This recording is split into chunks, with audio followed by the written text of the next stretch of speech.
Hello dear students, welcome to this amazing platform. मैं नरेंद्र चंद्र आपका स्वागत करता हूं। हम पढ़ रहे हैं हमारे टारगेट सीरीज है 2026 की ओर, जिसके अंतर्गत आज हम पढ़ने वाले हैं डिजिटल इलेक्ट्रॉनिक्स के अंतर्गत बूलियन अलजेब्रा। पिछली क्लासेस में हमने लॉजिक गेट पे बात किया था, लॉजिक गेट पे हमने क्वेश्चन भी प्रैक्टिस किया था। आगे भी हम लॉजिक गेट पे क्वेश्चन प्रैक्टिस करेंगे।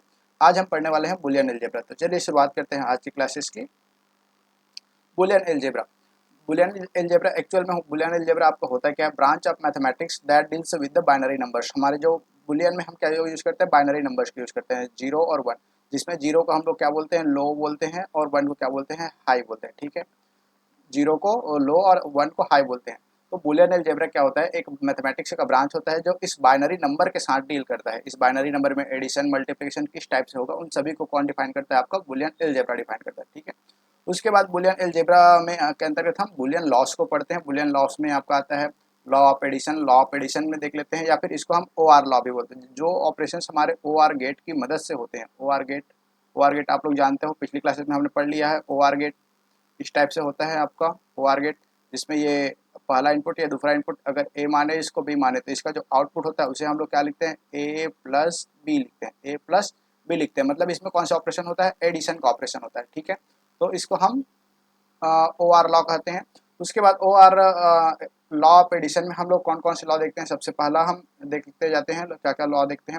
जैसे कि मान लो एक वेरिएबल ए है और दूसरा वेरिएबल ए है। ठीक है, इन दोनों को ए को अगर ए के साथ जोड़े तो हमें क्या मिलेगा? ए ही मिलेगा। ठीक है, उसी प्रकार से सेकेंड, अगर हम ए को वन के साथ जोड़े, ए को वन के साथ जोड़े, मतलब ए को हाई के साथ जोड़े तो हमें क्या मिलेगा? हमेशा हाई मिलेगा।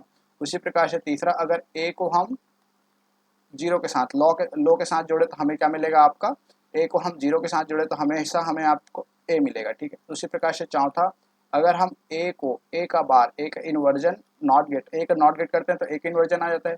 एक इन्वर्जन के साथ जोड़े तो हमेशा आपको क्या मिलने वाला है? वन मिलने वाला है। ठीक है, तो ये आपका चार लॉ होते हैं लॉ ऑफ एडिशन में। A plus A is equal to A होता है, A plus one is equal to one होता है, A plus zero is equal to A होता है, और A plus A bar is equal to one होता है। ठीक है, उसी प्रकार से सेकंड देखते हैं law of multiplication. Law of multiplication को या फिर ए एन डी लॉ भी कहते हैं। ए एन डी लॉ क्यों? क्योंकि मल्टीप्लिकेशन का ऑपरेशन कौन से गेट में होता है? एंड गेट में होता है। एंड गेट का कुछ सिंबल इस टाइप से होता है। एंड गेट, ये ए है, ये इनपुट ए है, ये इनपुट बी है। इसका जो वाई होता है वो किसके बराबर होता है? ए डॉट बी के बराबर होता है, ए डॉट बी के बराबर होता है। ठीक है, तो लॉ ऑफ मल्टीप्लिकेशन में देख लेते हैं कौन कौन से लॉ हमें होते हैं। फर्स्ट, अगर हमारे पास एक वेरिएबल ए है, ठीक है, इसका हम डॉट कर दे ए के साथ में, ए का हम डॉट कर दे ए के साथ में, तो हमें क्या मिलता है? ये हमेशा ए ही मिलता है। ठीक है, उसी प्रकार से सेकेंड, अगर ए का डॉट कर दे हम वन के साथ में, ए का डॉट कर दे वन के साथ में, तो हमें क्या मिलेगा? ए मिलेगा। ठीक है, उसी प्रकार से तीसरा, अगर हम ए का डॉट कर दें जीरो के साथ में या फिर लो के साथ में, तो ये हमेशा क्या हो जाएगा? लो हो जाएगा, जीरो हो जाएगा। ठीक है, उसी प्रकार से अगर हम ए का डॉट कर दे ए के बार के साथ में, ए का डॉट कर दे ए के बार के साथ में, तो हमेशा ये क्या मिल जाएगा आपको? ये आपको मिल जाएगा हमेशा जीरो मिल जाएगा। ए के बार के साथ में ये जीरो मिल जाएगा। ए का डॉट करेंगे जीरो के साथ तो जीरो मिल जाएगा। ए का डॉट करेंगे वन के साथ तो ए ही मिलेगा। और ए का जब ए के साथ ही डॉट करोगे तो आपको ए ही मिलेगा। ये फॉर्मूलेस हैं, इनको आप ध्यान में रखिएगा, बहुत सिंपल फॉर्मूलेस हैं। उसके बाद है तीसरा है आपका law of not. Law of not, not में अगर आपके पास जीरो है, अगर जीरो है तो अगर आप जीरो का नॉट लोगे तो वो किसके बराबर मिलेगा? वन के बराबर मिलेगा। मतलब लो का नॉट लोगे तो वो हाई के बराबर मिलेगा। उसी प्रकार से अगर आप हाई का नॉट लेते हो, हाई का नॉट लेते हो तो आपको लो के बराबर मिलेगा, जीरो के बराबर मिलेगा। यही आपका नॉट का लॉ है। उसके बाद जो मोस्ट इंपॉर्टेंट लॉ आता है वो है आपका डी मॉर्गन थ्योरम। ये डी मॉर्गन के दो थ्योरम है, उन दोनों थ्योरम को देख लेते हैं। ठीक है, ये फर्स्ट डी मॉर्गन का फर्स्ट थ्योरम है। अगर ए दो वेरिएबल है, ए प्लस बी दो इनपुट हैं। ठीक है, ए प्लस बी का होल बार है, इन दोनों का बार है, ए प्लस ए और बी किया गया है और उसका बार है, तो ये किसके बराबर होता है? आपका ए का बार। और अगर यहाँ पर प्लस है तो ये किस में कन्वर्ट हो जाएगा? डॉट में। ठीक है, ए का बार डॉट बी का बार। ठीक है, इसका जो सेकेंड लॉ है वो क्या कहता है? A dot B, A dot B है और उसका कंप्लीट बार है, तो वो किसके बराबर होता है? आपका ए का बार। अगर यहाँ पर डॉट है तो ये किस में कन्वर्ट हो जाएगा? प्लस में कन्वर्ट हो जाएगा, प्लस बी का बार। ये आपका क्या है? डी मॉर्गन का थ्योरम है। ये दो थ्योरम मोस्ट इंपॉर्टेंट थ्योरम है, इसका हम बहुत बार यूज करने वाले हैं। आगे देखते हैं, इन लॉ को सबसे पहले देख लेते हैं, उसके बाद इस पर क्वेश्चन प्रैक्टिस करेंगे तो ये सारी चीज़ें आपको समझ आने लगेंगी। ठीक है, देखते हैं आगे। इसमें है आपका डिस्ट्रीब्यूशन लॉ। ये हमारा जो बुलियन अलजेब्रा वो डिस्ट्रीब्यूशन लॉ को फॉलो करता है। मतलब अगर हमारे पास ए है और ये यहाँ पर डॉट के फॉर्मेट में A dot B plus C है, मान लीजिए A dot B plus C है, यहाँ पर A dot B plus C है, तो ये किसके बराबर होगा आपका A dot B plus A dot C. इसको हम ओपन कर सकते हैं, डिस्ट्रीब्यूट कर सकते हैं। उसी प्रकार से सेकेंड डिस्ट्रीब्यूशन भी आप देख सकते हैं। अगर ए प्लस बी डॉट सी है, बी डॉट सी, तो इसे आप कैसे ओपन कर सकते हैं, ए प्लस बी और डॉट में ए प्लस सी, इस फॉर्मेट में इसको आप ओपन कर सकते हैं। तो हमारा जो बुलियन लॉ है, बुलियन अलजेब्रा के अंतर्गत हमारे ये डिस्ट्रीब्यूशन लॉ भी वैलिड होता है। उसी प्रकार से आपका एक और लॉ है कम्यूटेटिव लॉ। कम्यूटेटिव लॉ भी वैलिड किया जाता है, इसमें वैलिड होता है अगर ए प्लस बी प्लस सी इस टाइप से है तो आप इसे ऐसे भी लिख सकते हो, इसका सीक्वेंस इस पर मैटर नहीं करता है। आप इसको ए प्लस सी प्लस बी या फिर ए प्लस एक मिनट ए प्लस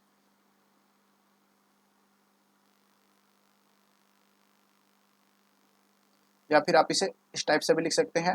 ये ए को सी को पहले ले जाते हैं, सी प्लस बी प्लस ए, इसे ऐसे भी लिख सकते हैं बी प्लस सी प्लस ए। तो ये आप इसको, इसके सीक्वेंस इस पर मैटर नहीं करता है, सीक्वेंस को आप इसमें चेंज कर सकते हैं। ठीक है, इस प्रकार से हमने बुलियन अलजेब्रा के बारे में देखा। बुलियन अलजेब्रा के अंतर्गत हमने कुछ लॉ देखे जिसमें लॉ ऑफ एडिशन था, ओआर लॉ जिसको बोलते हैं, लॉ ऑफ मल्टीप्लिकेशन था, एंड लॉ जिसको बोलते हैं। उसी प्रकार लॉ ऑफ नॉट था, नॉट गेट के लिए जो लॉ था, नॉट गेट का सिंबल आप सभी अच्छे से जानते हैं, इस टाइप से होता है। ठीक है, उसी प्रकार से हमने डी मॉर्गन थ्योरम देखा, ए प्लस बी का बार किसके बराबर होता है, ए का बार डॉट बी का बार। उसी प्रकार से ए डॉट बी का होल बार किसके बराबर होता है, ए का बार प्लस बी का बार होता है। ठीक है, और एक और नॉट लॉ में एक और चीज़ छूट गई है, वो है कि अगर ये ए है, इसका बार है और इसका फिर डबल बार है, ए का अगर डबल बार है तो किसके बराबर होता है, ए के बराबर होता है। इसको भी ध्यान रखिएगा, ये आप इसको फर्स्ट समझ लीजिए, ये सेकंड और ये थर्ड है। ए का अगर डबल बार है तो वो ए के ही बराबर होता है। ठीक है, नॉट का नॉट है तो वो ए के ही बराबर हो जाएगा। ठीक है, उसके बाद मेन चीज़ है, इसमें हम एक क्वेश्चन प्रैक्टिस करके देखते हैं। क्वेश्चन से आपको ये सारे लॉस आपको क्लियर हो जाएंगे। ठीक है, और ये लॉ बहुत इंपॉर्टेंट है क्वेश्चन बनाने के लिए। ठीक है, तो सॉल्व करते हैं। आपके सामने एग्जांपल है एक, minimise the following expression y is equal to A bar B bar C plus A bar B C bar plus A bar B C plus A B C. इसको आपको क्या करना है, मिनिमाइज करना है। ठीक है, तो मिनिमाइज करते हैं। मिनिमाइज करना है मतलब इसको छोटे टर्म्स में, सिंपल टर्म्स में आपको लिखना है। ठीक है, तो इसको कैसे लिख सकते हैं, सबसे पहले देखते हैं। इसमें हम क्या कुछ चीज़ें कॉमन निकलेंगे, उन सारी चीज़ों को हम कॉमन निकाल देते हैं और बाकी चीज़ों को लिख देते हैं। ठीक है, तो इन दोनों में देखिए, इन दोनों में क्या चीज़ें कॉमन निकल सकती है, ए बार, हाँ, इस वाले टर्म और इस वाले टर्म को ले लेते हैं। ठीक है, और ये टर्म को मैं इधर ले जाता हूँ, उसके बाद में मैं लिखता हूँ। तो ये क्या हो जाएगा आपका, ए का बार बी का बार सी प्लस ए का बार बी सी प्लस ए का बार बी सी का bar plus A B C, A B C, इस टाइप से है। ठीक है, तो सबसे पहले इन दोनों टर्म में देखिए, ए का बार और सी कॉमन निकल जाएगा।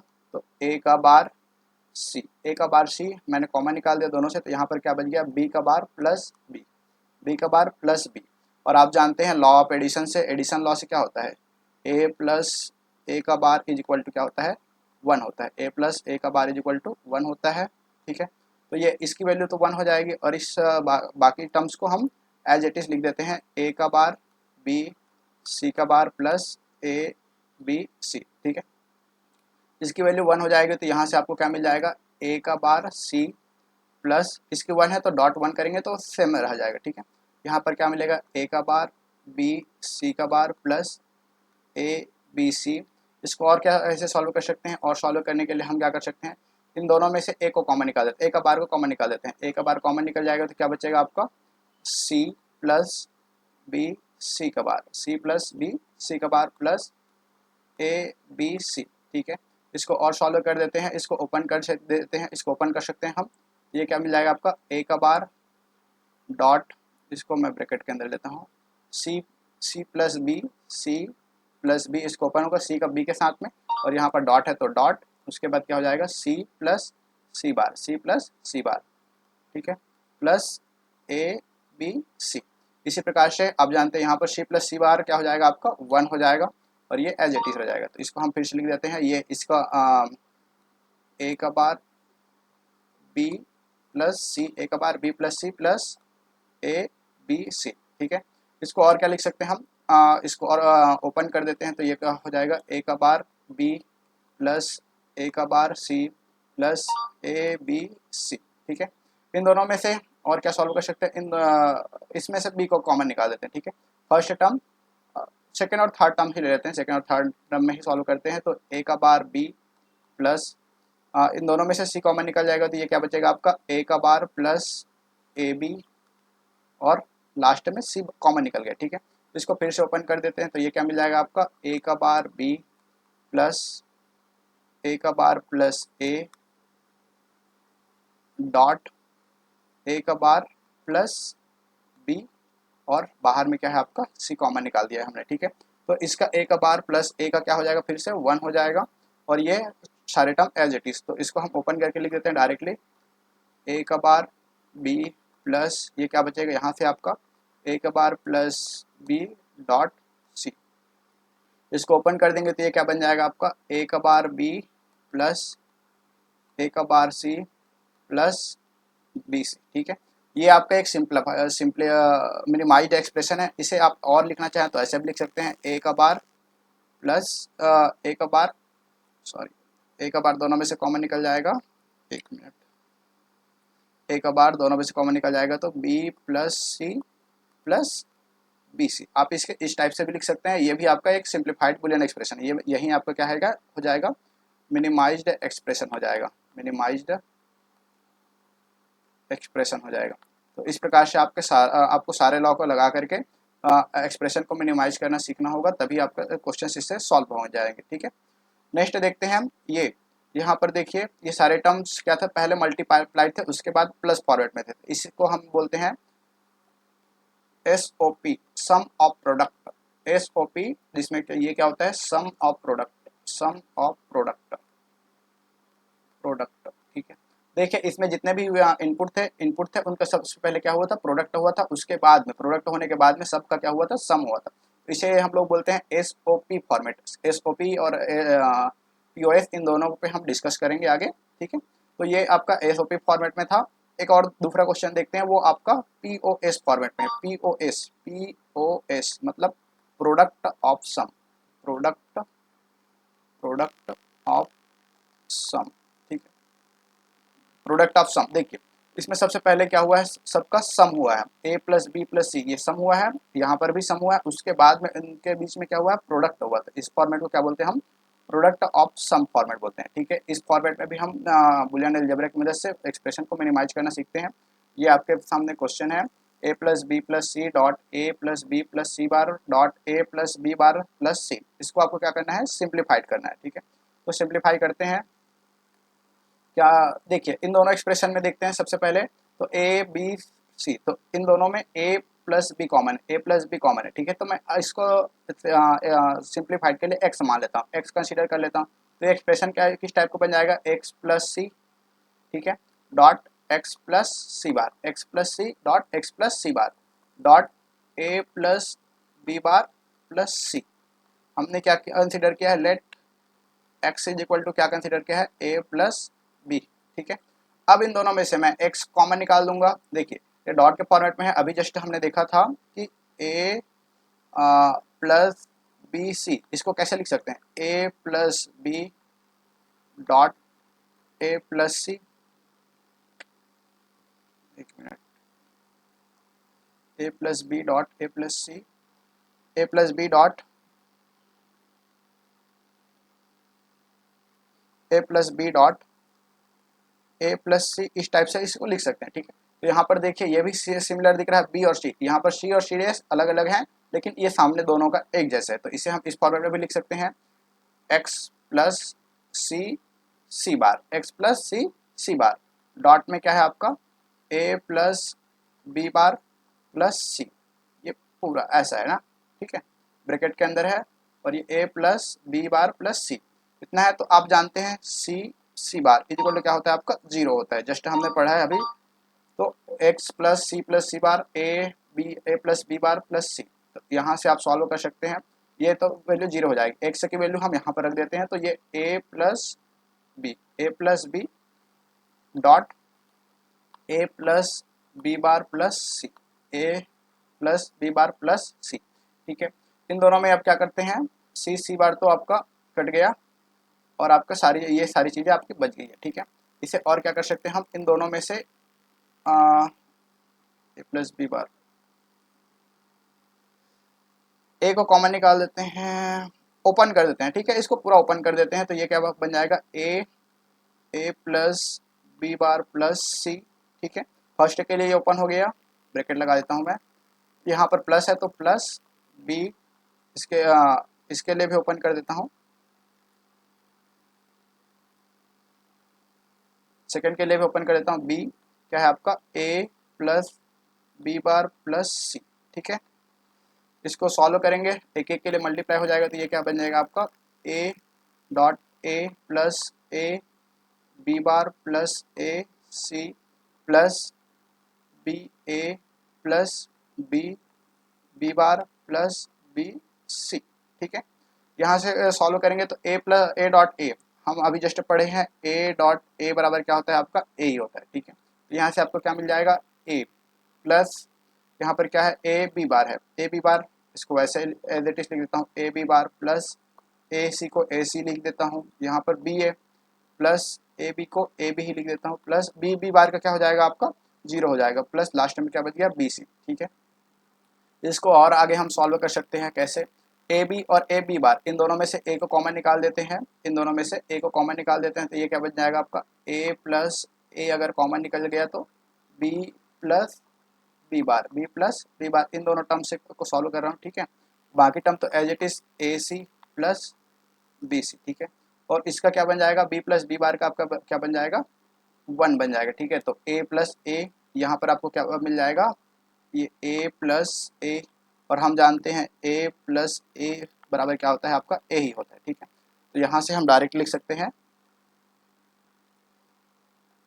A plus A C plus B C, A plus A C plus B C. ठीक है, इसे आप और लिखना चाहें तो इस टाइप से भी सॉल्व कर सकते हैं। आगे ए को कॉमन निकाल देंगे तो यहाँ पर क्या बच जाएगा आपका, 1 plus C, 1 plus C plus B C, 1 plus C plus B C, और आप जानते हैं 1 प्लस ए बराबर क्या होता है आपका, हमेशा 1 होता है। ठीक है, तो इसका की वैल्यू क्या हो जाएगी आपकी, 1 हो जाएगी, तो यहाँ से आपको क्या मिलेगा, ए plus B C, A plus B सी, यही आपका क्या हो जाएगा, मिनिमाइज्ड एक्सप्रेशन हो जाएगा, यही आपका क्या हो जाएगा, मिनिमाइज्ड एक्सप्रेशन हो जाएगा। ठीक है, इस टाइप से आपको बुलियन अलजेब्रा की मदद से क्वेश्चंस प्रैक्टिस करना है, जितना ज़्यादा क्वेश्चन प्रैक्टिस करेंगे बुलियन अलजेब्रा को उतना जल्दी आप सॉल्व कर पाएंगे। ठीक है, आगे बढ़ते हैं, मिनिमाइज्ड एक्सप्रेशन, ये आप लोगों के लिए होमवर्क है, इसको आप खुद से बनाने का ट्राई कीजिएगा और जो आंसर मिनिमाइज्ड एक्सप्रेशन आएगा उसको कमेंट बॉक्स में कमेंट कीजिएगा। ठीक है, आगे बढ़ते हैं हम इस बुलियन अलजेब्रा पे बहुत सारे जो प्रीवियस ईयर में क्वेश्चन आए हुए हैं उनको सॉल्व करते हैं।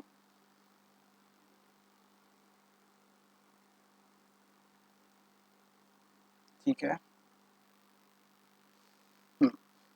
आपका क्वेश्चन नंबर 1 है, क्वेश्चन नंबर 1 है, विच one of the following is not a Boolean identity, which one of the following is not Boolean identity, आपको शो करना है कि कौन सा बुलियन आइडेंटिटी नहीं है, मतलब लेफ्ट हैंड साइड में जो एक्सप्रेशन है वही राइट हैंड साइड में उसी के वो इक्वल है कि नहीं है। ठीक है, कौन सा आपका नहीं है शो करना है। ठीक है, तो फर्स्ट को देखते हैं, ये फर्स्ट क्या है आपका, A plus B bar is equal to A bar B bar. ठीक है, इसको सॉल्व करोगे आप, ए इसको किसी टाइप से भी सॉल्व नहीं कर सकते, ए प्लस बी बार को ए बार बी बार आप नहीं ला सकते, तो ये आपको बुलियन आइडेंटिटी नहीं है।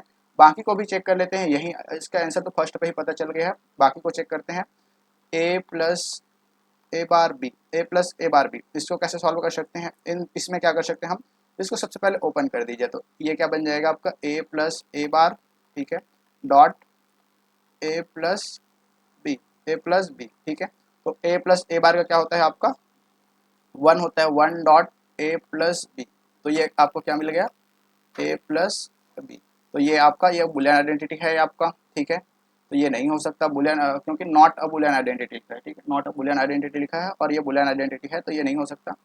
तीसरा सी का ऑप्शन को भी चेक कर लेते हैं, ऑप्शन सी को भी चेक कर लेते हैं, ये आपका क्या दे रखा है, ए प्लस बी बार और बी, ए प्लस बी बार, इसको ओपन कर देते हैं तो ये क्या बन जाएगा, A B plus B B bar, और बी बार को आप जानते हैं ये 0 होता है, तो ये आपको क्या मिल जाएगा, ए बी मिल जाएगा। ठीक है, तो ये भी बुलियन आइडेंटिटी है, तो ये आपका आंसर नहीं हो सकता। इसको चेक कर लेते हैं, ये क्या मिलेगा आपका, ऑप्शन नंबर डी को चेक कर लेते हैं।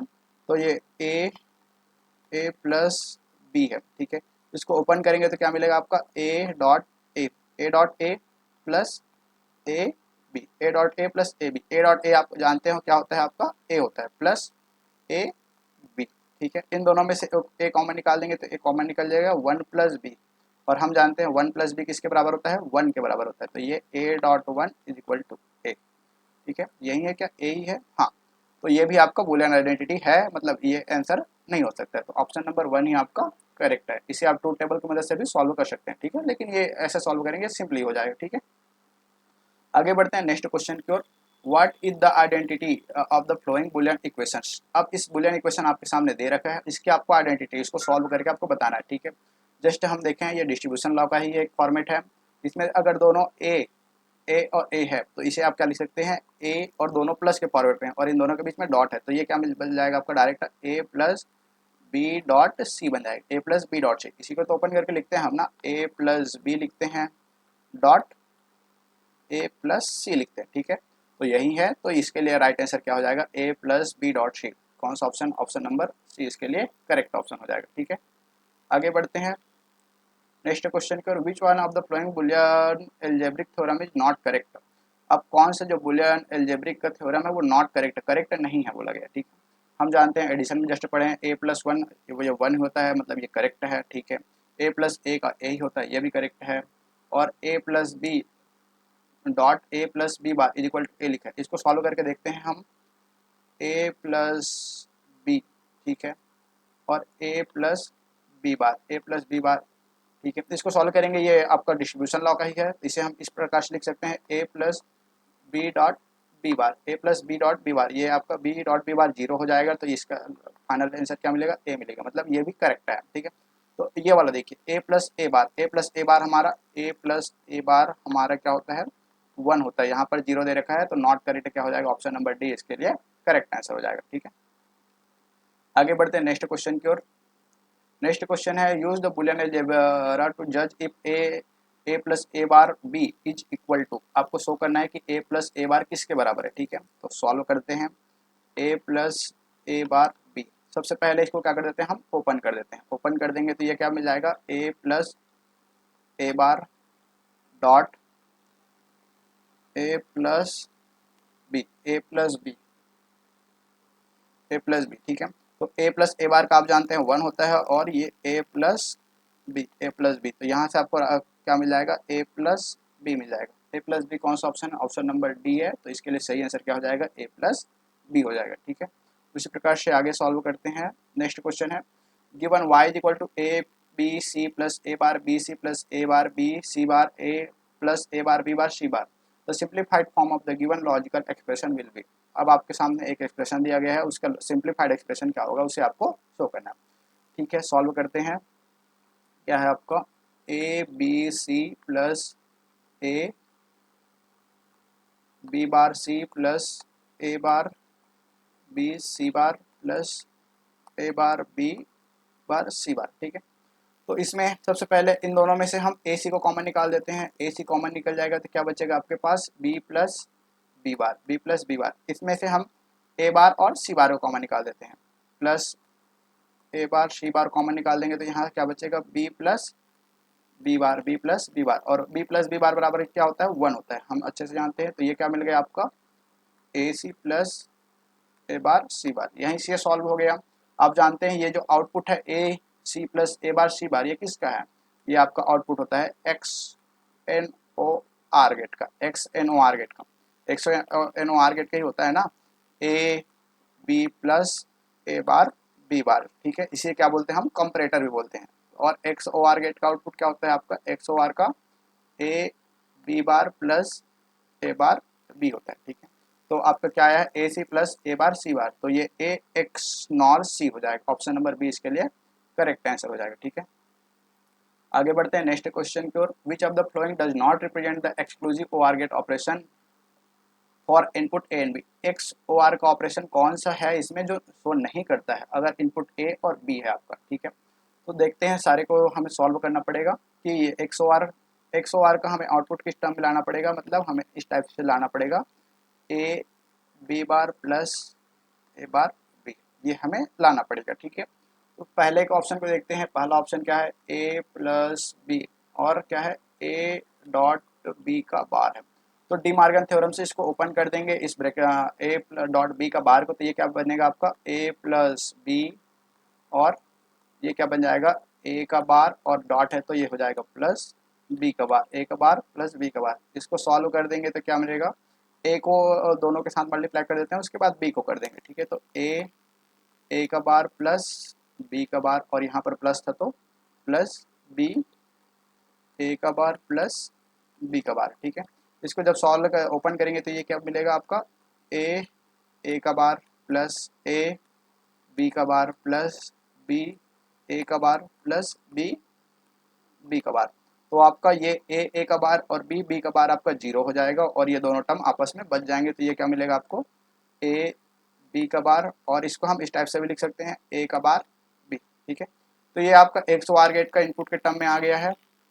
ऑप्शन बी देखते हैं। Option B A plus B A bar dot A bar plus B bar, ये तो सिमिलर ही है, A plus B A bar A plus B dot A bar plus B bar similar ही है, तो ये भी इसके लिए शो करता है। डज नॉट, अब नॉट को रिप्रेजेंट करना है तो ये तो शो कर रहा है, ये भी शो कर रहा है, कौन सा शो नहीं कर रहा है उसे हमें देखना है। तो यहाँ पर क्या है, ऑप्शन नंबर सी देखते हैं। ऑप्शन सी क्या है आपका ए प्लस बी और ए बी। इसको ओपन करेंगे तो ये क्या मिलेगा आपको ए बी ए।